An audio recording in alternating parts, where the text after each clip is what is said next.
All right, how's everybody doing this morning? Woo! All right, so I just want to take a quick second and talk about that song. It says, "Praise the one who paid my debt and raised this life up from the dead." What a powerful statement. And our soldiers, those who fought for us in the past, and for those who are currently fighting for us. And the Lord brought Josh Wilson, who most of us know, to mind, and that he's going to be going to Japan for 3 years. Him and his new wife are moving out there, and they'll be serving and preparing and for whatever it is that they need to be prepared for. But it's a 3-year mission, and he'll be gone the whole time. So I wanted to pray for him, but in general for all of our service members who have done that. They've paid our debt to live in freedom. As we all know, freedom is not free. You've heard a million times, but let's just take a quick minute.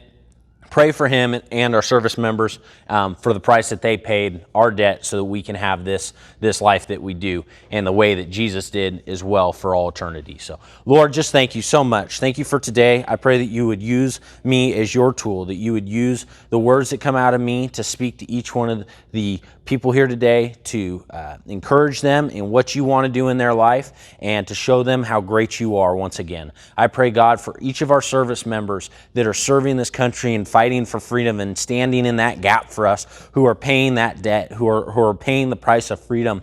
God, that you would give them strength. You would encourage them, give them wisdom, and give them endurance to finish out their call, to finish out what it is that you've called them to, and they can do it with a happy and joyful heart, knowing that the cause that they are fighting for is a worthy cause. We pray specifically for Josh and his wife, Mary, that you would help the two of them in this next 3 years. It's going to be a challenge and difficult being in a foreign place, far from home and away from friends. But Lord, that you would use them mightily to further your kingdom and to make a difference in the rest of the people they will be there on the mission with. In Jesus' name we pray. Amen. All right, I'm going to be talking about priorities to get started off. This past week on Friday, I was in a business leaders group. And one of the guys is a leader, leader instructor. He teaches big corporations and stuff how to create leaders, and does leadership seminars and packages to teach the people in their company how to be good leaders. And he started telling us about a offer or an opportunity he got to do it for a government agency. That the government agency wanted to bring him in and teach him how to teach their people, their staff members, how to be good leaders. Well, he turned it down, and it was kind of a nonchalant to the side thing, but it's the thing that stuck out to me most about this time on Friday with this group is he was just nonchalant of, oh, the government bureaucracy, and I don't want to mess with that, and it's just, that's not what I feel called to. And I thought, man, why would you not be called to that? If we're called to be leaders, if he's called to train leaders, what better opportunity does he have than in obviously a failing government, a failing system, to be able to train good leaders in it?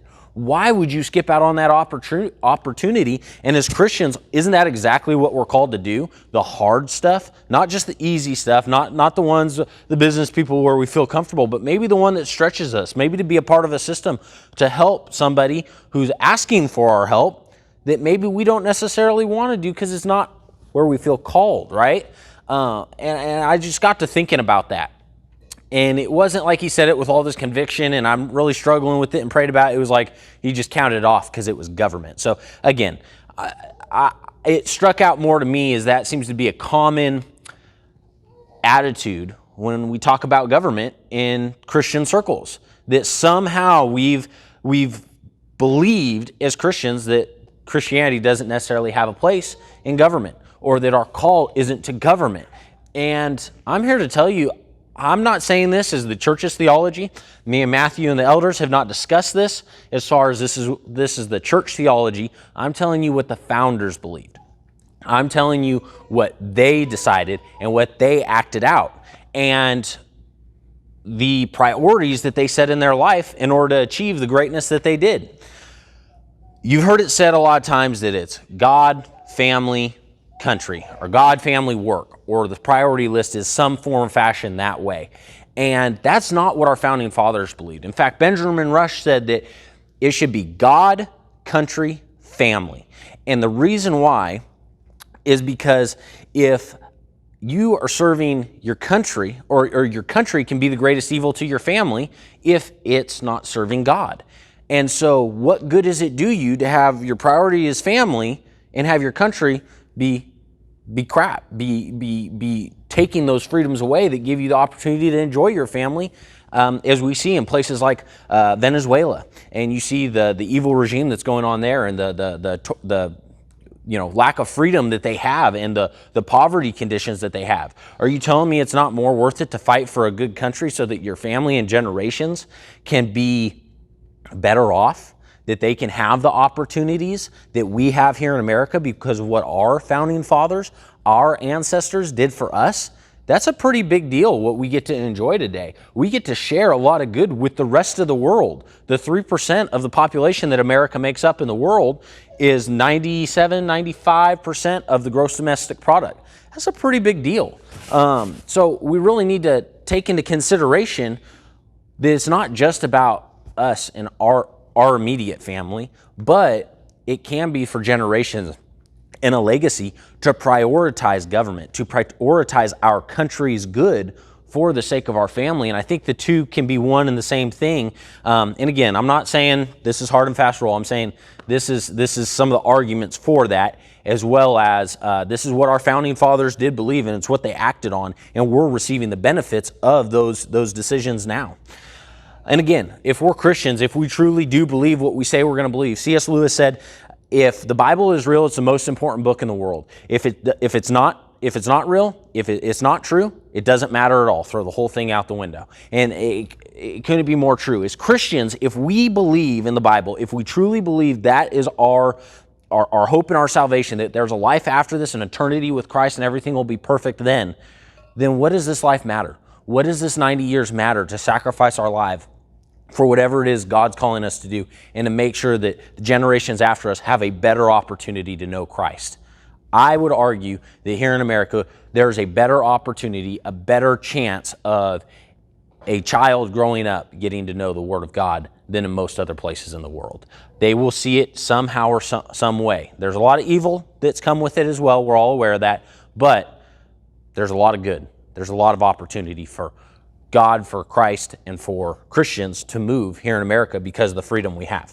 So, continuing on with this, obviously we wouldn't say that a soldier serving his country is not prioritizing his family. I think that's an important correlation to make, is that nobody would ever say that a soldier's not prioritizing his family because he went to serve his country and stuff, but it does call for more commitment or more time to be with that. We would never say that. So why would it be different in a political office or some sort of volunteer participating in helping government, helping see to it that Christianity, that the principles of the Bible are implemented in our world today? It's going to take time. Everything in this life takes time. If you decide to study the Bible more, it takes time. If you decide to spend time with your family more, it takes time. Anything you do takes time. It's about how you're willing to spend that time. And I'm not necessarily asking or telling you that you need to give up the time with your family. But I think that we think we're a lot busier than we are. You're not as busy as you think you are. If you really broke it down to things that have to get done in the free time you have, or things that you have to do versus the time that you have to get other things done, I think you could find time if you really wanted to. People find time for the things that matter to them. And so you have to make a decision. Is this something that matters to me? Is it something that should matter to me? And is it something that should matter to the legacy I leave behind? Or is this TV show, or this project, or any of the things that keep us busy, this team or thing I want to do, this entertainment, whatever it is, these extra hours I can work, what's more important for your legacy and your family? I think they're synonymous. I think they go together. I think loving your country and prioritizing, serving, and making sure that we're sending it in the right direction is one and the same with prioritizing your family and making sure that your legacy has more. You want to be remembered by your legacy for something significant. You want them to be able to look back and go, yeah, I remember, or I know the story that my grandpa, or my great-grandpa, or my great-great-grandpa participated and passed this love for America, this love for country down. And that's important, not just in America. I would argue it's important to love your country wherever you're at. If you're a Venezuelan, if you're German, if you're Russian, if you're Chinese, to love your country, but to obviously see the good principles, the life-giving principles, the things that will help last and produce good results. Obviously, those people need to fight for themselves, but for us, because we live in America, that's where God's placed us. That's not choice. Love your country and do everything you can to help see that the most good comes out of it, and ultimately that you're able to pass it intact, that good intact, to further generations. So with that being said, I would argue that it's important to be involved in government and to see to the good, and from what our founding fathers did, we see the blessings of it now. I would argue that being a part of government, participating and seeing those godly things, the biblical principles come out, is prioritizing your family and is important to the good of your family and your legacy. Samuel Adams said, "The liberties of our country and the freedom of our civil constitution are worth defending against all hazards, and it is our duty to defend them against all attacks." And now we're going to start talking about the attacks that are coming today. We talked a lot about history in the past 2 weeks. In the past, I want to talk about what's going on today. And it's important that all attacks, the most attacks, are coming from within our borders today. We can defend against the outside stuff. The government's got that pretty well under wraps. But the internal stuff is the stuff that I think is the most dangerous. The people fighting against each other and not realizing the things that are set in place, the good things that are set in place are worth defending, that they are the best thing for us. Proof of that being we've been a country for 250 years almost. And no other country's done that under one document. So, and I talked about that the first time I was here and was able to speak, and how important that is, how significant that is. And I want to talk about some of these things, some of these attacks that are going on today that the other side, the left side, the progressive liberals would argue for to change to make it a more fair society. So the first thing we're going to talk about is our electoral system and how it's under attack right now. The electoral system is a beautiful, beautiful system. What it did was it allowed the states all to have a voice while the people got a voice at the same time. But because of the way that the population is spread out through, and this was at the same time at the founding era, they knew that, and they knew the country would get bigger. They knew that they needed to have these things in place, but they wanted to have representation so that the people could vote for the president, but also so the states could vote. And I'm going to go off track of my notes, so hopefully I won't run out of time. But the House of Representatives, Congress, is made up of the House of Representatives and the Senate, right? So it's two different houses. And the House of Representatives was designed to be a representation of the people and the population. That's our voice. That's our, as the people, as the population, that's our voice in Congress to let itself be heard. But the Senate was designed so that the states would have their voice, so that the collective good of the state, because if you look at Dallas, Austin, San Antonio, Houston, all the big major cities in Texas, that's going to make up the majority of Texas population. Maybe Texas is a bad example. I don't know the exact number, but typically across all states, you will see that the big cities make up a big majority of population because of the way that the people congregate to the business and whatnot. I won't get into all that, but typically you'll see these big cities have most of the population in a lot of these states. And so if it was just made up, if it was just made up of the popular vote and stuff, then the people in the rural areas who have different needs and desires than the people in the inner cities, they wouldn't get the same sort of representation. But so that's why they wanted to split up. So you had a little bit of states, what the states needed collectively and what the people wanted collectively. So it was a good system to be able to offer both people a voice, but also so we don't have a democracy. I've talked about that before too. We do not have a democracy. We have a representative form of government, a representative democracy. So it's not majority rules. The founders were very well aware of the danger of a majority rule. It's just mob rule. That can be a worse evil than a dictatorship, because when you have a mob rule, it can change at any time. The people can decide oh, we feel this way today and we feel this way tomorrow, and we'll just keep changing until we feel good about ourselves. But with a representative form of government, and what they did, they slowed everything down. By having the Congress, it represents the people. By having the House of Representatives and then having the Senate, it slowed everything down. So everything has to be approved, and they split it up so that the president, even though he's the one in charge of enacting the laws and seeing to it, the executive branch executing the things that Congress puts before him, they didn't give him the purse. Congress allocates the funds. Well, as our current president, Biden, is doing, he's written $1.5 trillion through executive orders. Well, Congress has the purse. They can decide whether to fund that or not. And that's why this election coming up is really important, because he's not using the government. I'll get into this, the buckets and their powers and why they're given it in a minute, but he's not using the power given to him. He's trying to take from Congress's power right now. And so it's really important that we have a new Congress come in that won't give him the purse, that won't give him the funds to do the things that the government wasn't designed for him to do. And if the Congress, if the government decides that's what needs to happen, that's fine, but it needs to go through the right branch and be a slow, thought out, conversed process, not just one person signing a piece of paper and deciding that we're going to spend $1.5 trillion as a country. So again, it's all about the process, following the process. That's what I want to see, because the process works. It's been proven. It's the only one to be proven to be a stable nation. So back to the Electoral College, mob rule is not good. Mob rule, it can change, and the founders knew that. They were well aware that democracy is not what we wanted. We did not want majority rules. It's not effective. It's not good long term, and ultimately it falls apart. So they came up with the enumerated powers. They came up with the Constitution. They gave the government 17 enumerated powers.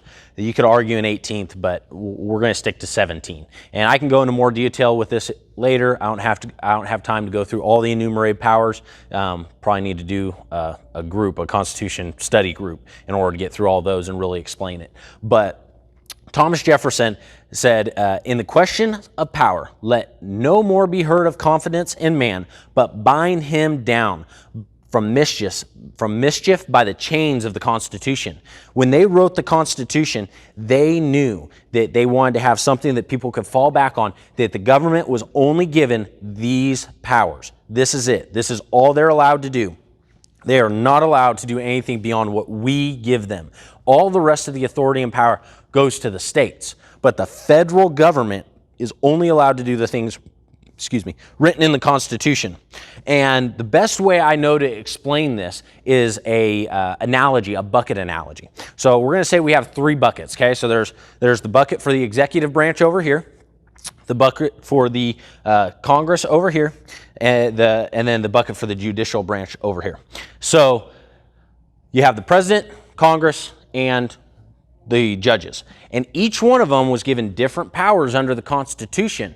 And what we have happening is the founding fathers said, okay, we're going to give the Congress the power of the purse, or we're going to give Congress the power of the purse. We're going to give the president the ability to execute and see to it how it's done. And then we're going to give the judicial branch, the judges, we're going to give them the power to rule on what the original intent of that law was. Not to make up what they think is best, which is what we have going on now, but to just rule based off the original intent of that law or policy in that particular instance, in a particular case, right? So we have the 3 different branches, 3 different buckets, okay? And the founding fathers, all of them stood up and said, okay, we all agree that they get these powers, they get these powers, and they get these powers. What we have going on now is we don't know our Constitution well enough to determine when our rights have been violated, to know when we have, when the government's stepping outside of their boundaries. And we really need to spend more time, especially as Christians, knowing this stuff so that we know better when our rights have been violated and we can assert and defend them when they have.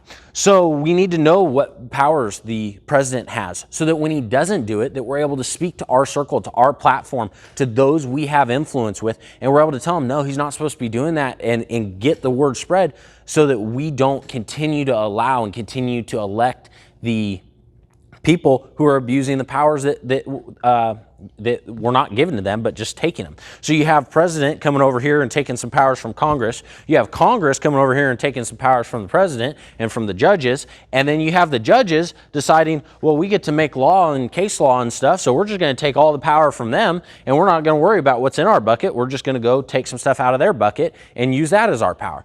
And the people who are supposed to be protecting and defending us and keeping our Constitution whole and intact don't know when it's being violated, so how would they know they're not supposed to do that? And he says this, Thomas Jefferson, President Thomas Jefferson said this, "I know no safe depository of the ultimate powers of the society, but the people themselves. And if we think them not enlightened enough to exercise their control with a wholesome discretion, the remedy is not to take it from them, but it's to inform their discretion through means of education. This is the true corrective of abuses of constitutional power." It was not designed, the Constitution was not designed to be forgot about. It was designed to be taught, instructed in schools so that everybody knew the government's allowed to do these things and nothing more. And if they do anything more, it's up to us. It's up to us to do what the founders did back then. Take back what the government, what the people in charge who had the authority or leadership, the mantle, to take it back and say, no, that's outside of God's bounds for government. That's outside of your authority. We're taking it back and we're going to reallocate it to somebody who will steward it well.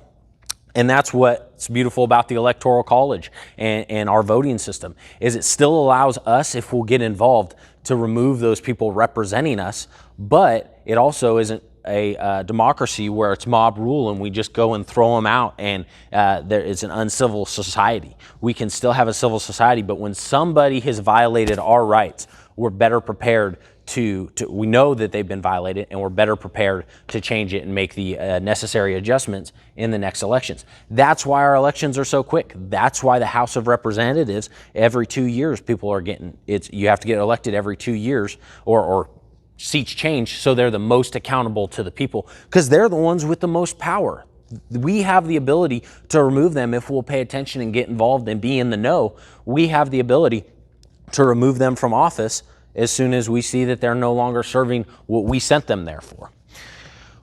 The important thing about this bucket analogy is that we hold the keys.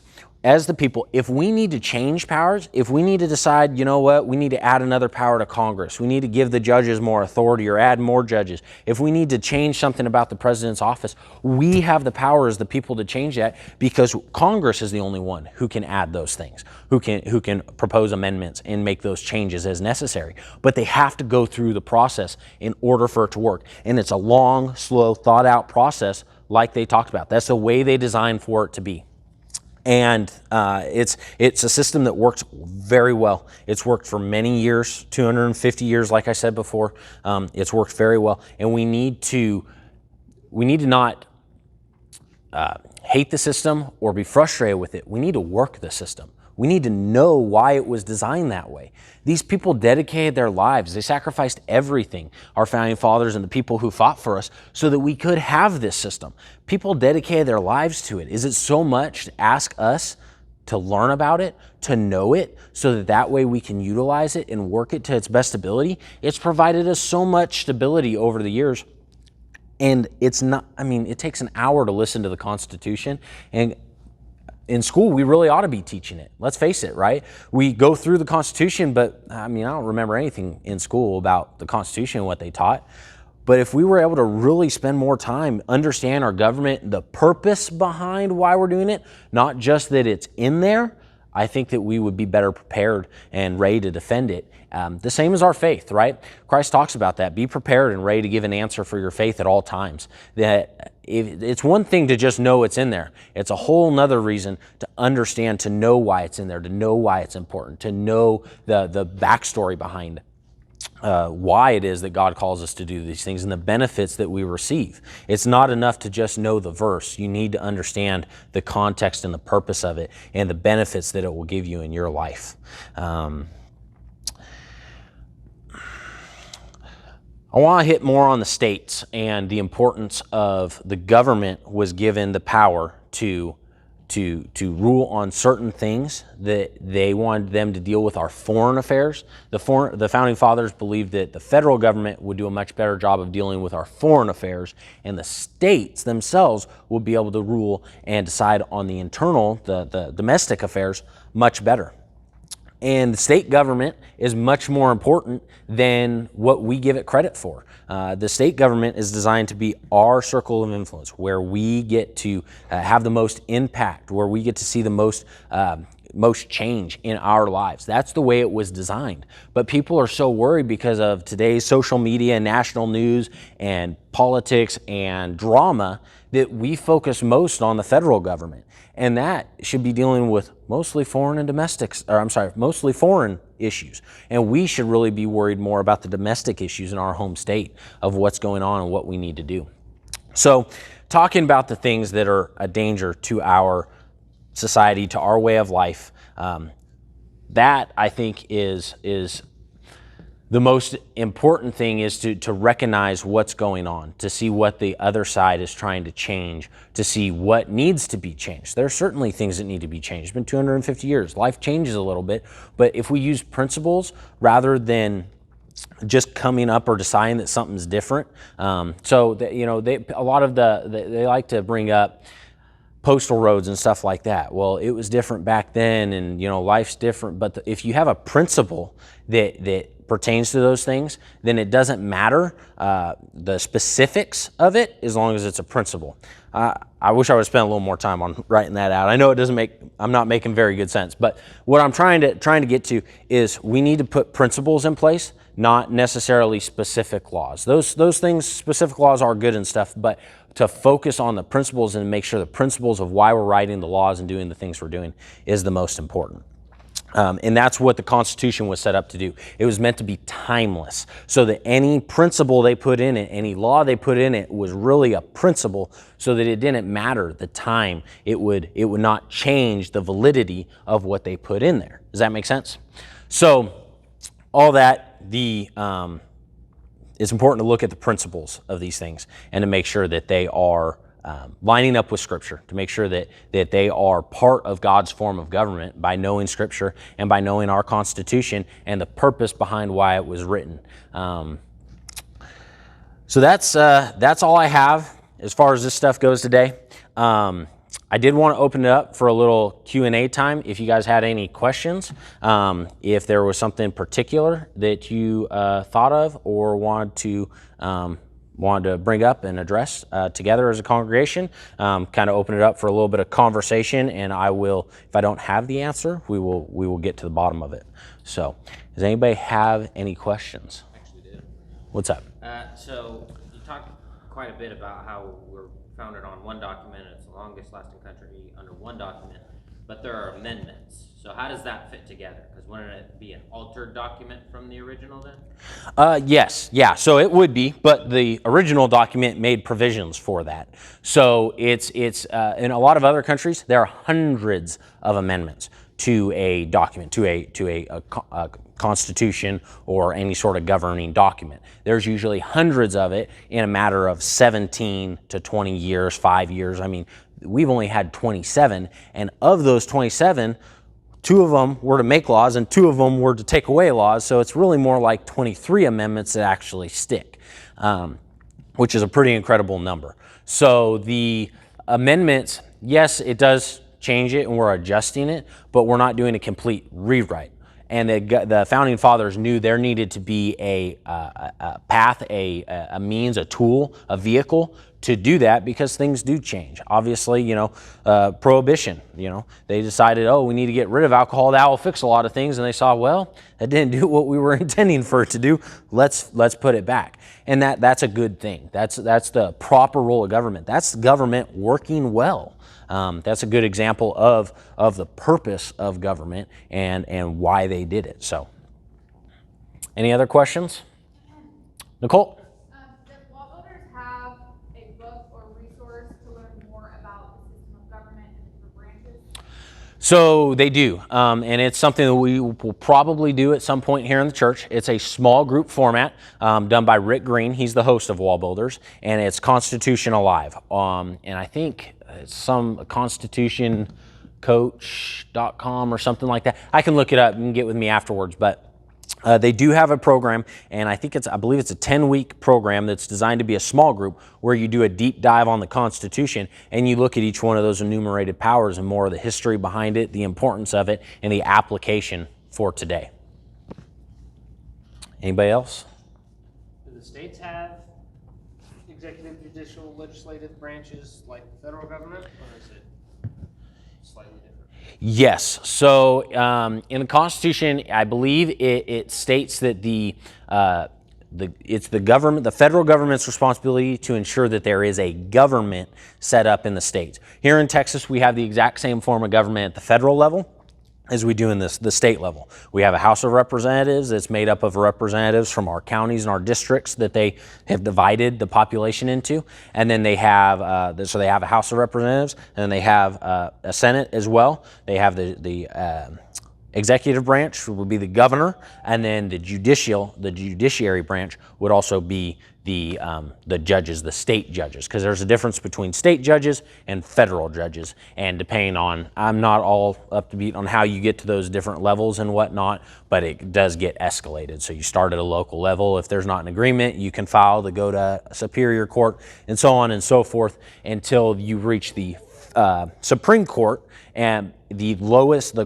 court to rule before the Supreme, because the Supreme Court picks and chooses what they take and don't take, but the court below, or the highest court that it reached, that's the case law, or where it stops at. So I'm glad you brought this up. You'll see what they have, Fifth Circuit Court of Appeals and all kinds of stuff like that, and there's different numbers and tiers and all that. But you'll see these courts that you'll see the decision jump and them continue to sue and raise it and appeal to the next court above it to ask them to take the case. And that's very common in the case with Colorado Baker. With, I think there was a flower shop in Colorado. A lot of these cases are coming out of California and Colorado, and they're being raised up, and depending on which way the court rules, the other side will appeal until it gets to the Supreme Court. And then, of course, that kind of carries down case law through, so the judges all rule the same way. So, and that is a good thing. The problem with that, and what I was alluding to earlier, is that now you will have judges that are deciding, oh, because I can make case law, my opinion now has a place for case law to be written. And it should be objective. We want objective judges that look at the intent, the original intent of the law that was written, applied to this situation, and then they rule. If it's, and that's one of the amazing things about the most recent case, the Roe versus Wade, being appealed and brought back to the Supreme Court, is that they didn't overstep their boundaries. What I personally would have liked to have seen, I would have really liked to have seen them knock it down and declare that it's illegal to do abortions across the entire nation.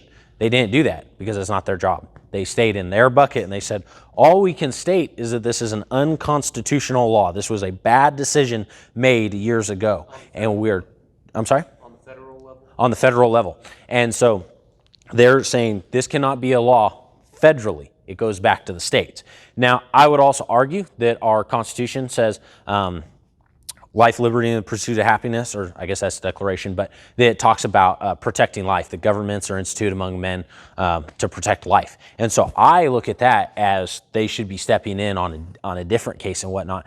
But the guys who do this are really smart, and they know how to get things done, and so that it's more set in stone, and they haven't been able to find a way to make that be able to set a case on that alone.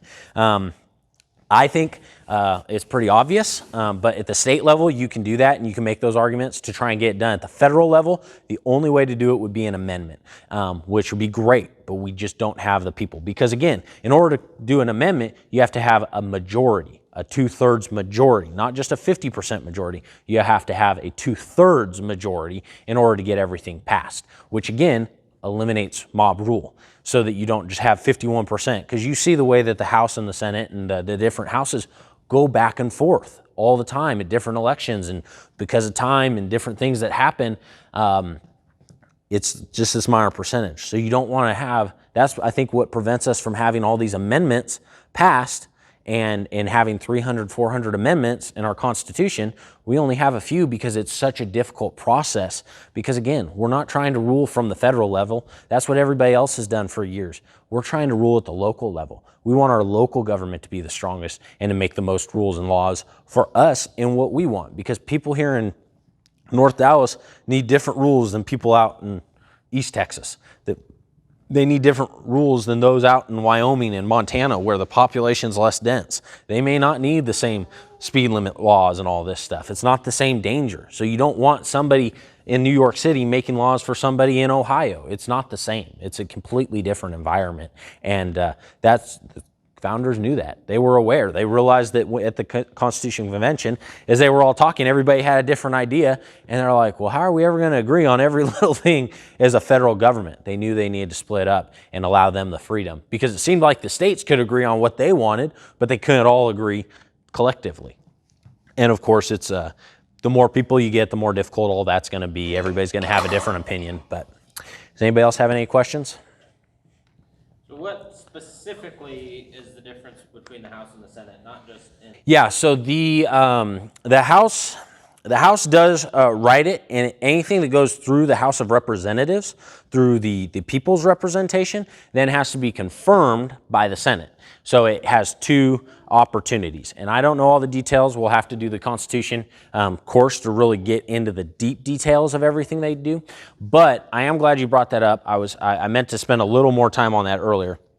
The Congress, the voting system was a little different. It used to be, and I think it was a better system back then, and I'd like to see it go back to that. But a lot of states now, instead of electing their state senators or the senators that represent their state based off of I believe it was a similar to the electoral system. Oh, no, I'm sorry. The government of the state sent people. They elected people internally amongst the government and would send senators to represent the states based off of the government that was in place in that state. They would send somebody. You weren't elected by the people. Well, they changed it and made it so that the senators are now elected by the people. So honestly, we don't have a great form of state representation. It's really more two houses in the federal government. So let me make this clear. So the federal government really has two forms of people representation because of the way that our senators are elected now. So it was supposed to be the House of Representatives is elected by the people who the people wanted. And the Senate was supposed to be elected from the state government who the state government wanted to represent them in the Senate at the federal level. Does that make sense? Did I clarify that good enough? So you were really supposed to have the House of Representatives fighting for what the people wanted, while the state government was having the Senate fight for what the state needed best. Because some people don't know about all of the Texas needs. Like right now we have a huge border crisis and stuff. Well, under the old form of government, the senators who were representing and fighting for that in the federal level at Congress to say, hey, we need help at the border protection and these things to happen and funds and all that. Well, the senator would only have to worry about that. Well, now the senator's having to worry about them getting elected next term because the people may not like that, or 40% or 45% of the people in their state may not like that. And so it's become this thing where the senators are no longer loyal to the state because they're representing the state. They're loyal to the people of the state. Does that make sense? They weren't designed to do that. We wanted to have our representatives, the House of Representatives, whoever we sent to that branch, to that house, we wanted them representing the people and the people to choose. But we wanted the senators to be chosen by the government. And now they've changed things so that we're now just sending everybody based off a popular vote in the state to go represent us, which is still better than the alternative of not getting to choose and whatnot, but at the same time, that's not the original design for it. And on that, the Electoral College, I forgot to talk about this. What they're wanting to do now, the left liberals, the progressives in the nation are wanting to eliminate the Electoral College because when Trump won in 2016, when he won in 2016, technically Hillary Clinton beat him by 2.9 in the popular vote. But because of the Electoral college, we had better representation across what the country wanted and the states wanted, and it all came collectively, and he won the election. And of course they were upset at that, and it's not the first time in history that's happened. There was a bunch of uproar about, oh, this is unprecedented, and what, it's happened a lot, both ways, and it's the way it was designed to be. But they've now moved to this. They want to do a popular vote because I believe it's 4 cities in America. Any 4 of the top cities are enough to win on the average election, the entire vote. Well, if you look at all the big cities in America, who controls them? They're all left-ran, Democrat-ran funded cities that are doing, I mean, look at the crime rates and stuff. They're disproportionate to the rest of the world, to the rest of the country. So that's important to keep in mind too, is that the switching to a popular vote. Now they can do it, and they can do it at the state level, which is something to be weary about. There doesn't have to be a constitutional amendment for this to happen, because the Constitution, I believe, it just says that there has to be an electoral college. It does not say how they have to vote or how it has to operate. It just means that those electoral votes in that state will go based on how the state decides to disperse them, basically. So they can have a popular vote. Most states do that. That's the original intent behind it, was to have the popular vote in the state determine who all the electoral votes in that state went for. But what they're wanting to do is change it so that the popular vote for the nation now will determine each state's individual votes to go to. And I believe it's something like, Nicole, do you remember 27 or 32? There's a certain amount of states that once that happens, once enough states sign up for it, it wouldn't matter. That would be the way that it goes. And it has to do with the way the Electoral College, the amount of votes that are in it, that it wouldn't matter at that point which states chose to do it and not, based off of right and left wing, if that makes sense. And there's a Wall Builders. Let me share this with you since I've got 2 more minutes.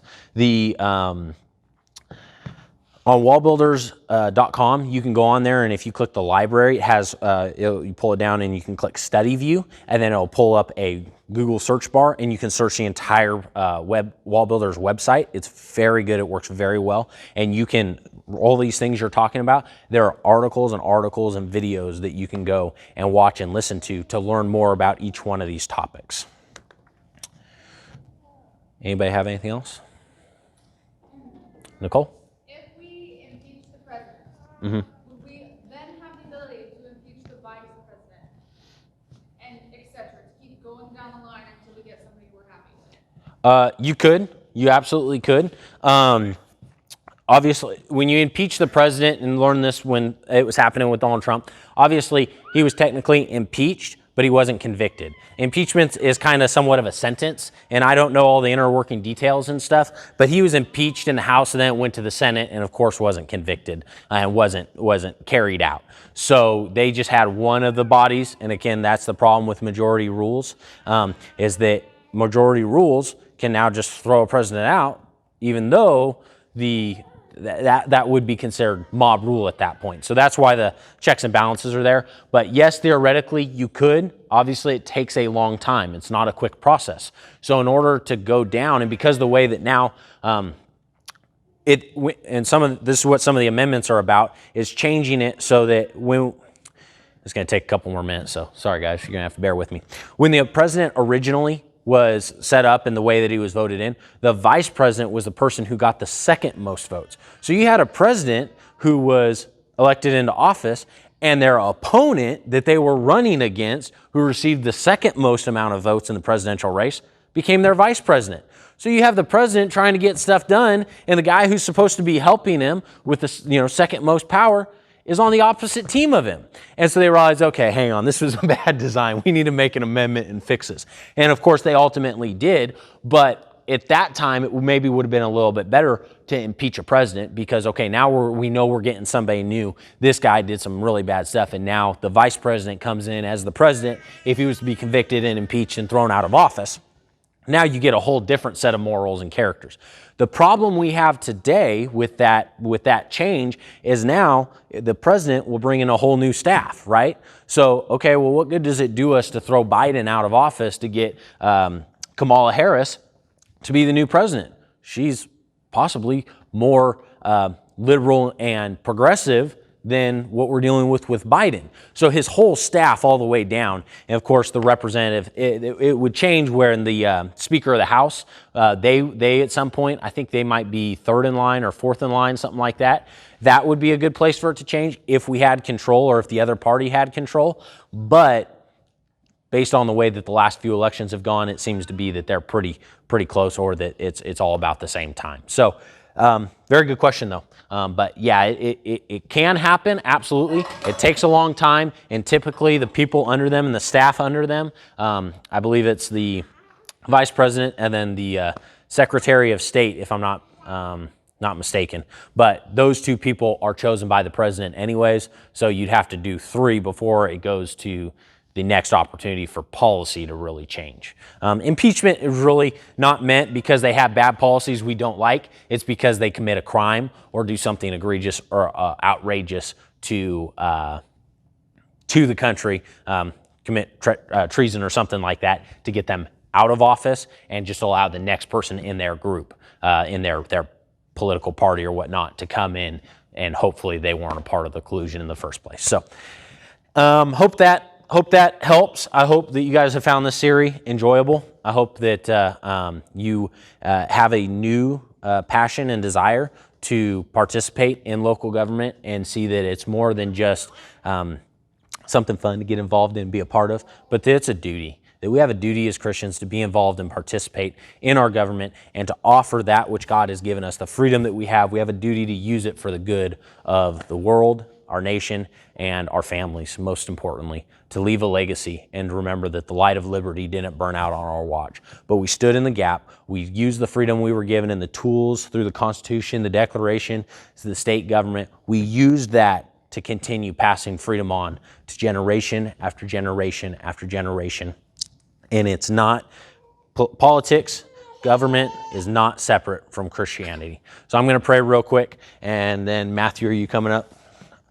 Lord, thank you so much once again for this opportunity to share the good of America, to share the true history, to share the difference, the freedom, and to use the freedom we have to talk about these things openly. I pray, God, that you would move in the hearts of these people, in the hearts of people who hear this message, to move on your behalf for civil government, to get it back to the way that you intended it, to defend the good parts, to make better the things that can be made better, and that you would inspire and give wisdom to those who are currently in office, and that, God, you would change the heart of those who would seek to do America harm, that they would start to look at America under a better light, that they would start to realize the opportunities that we have, and that we would not apologize for the freedom and the good things that America has done, but that we would be proud and that we would honor you in everything we do. In Jesus' name, amen.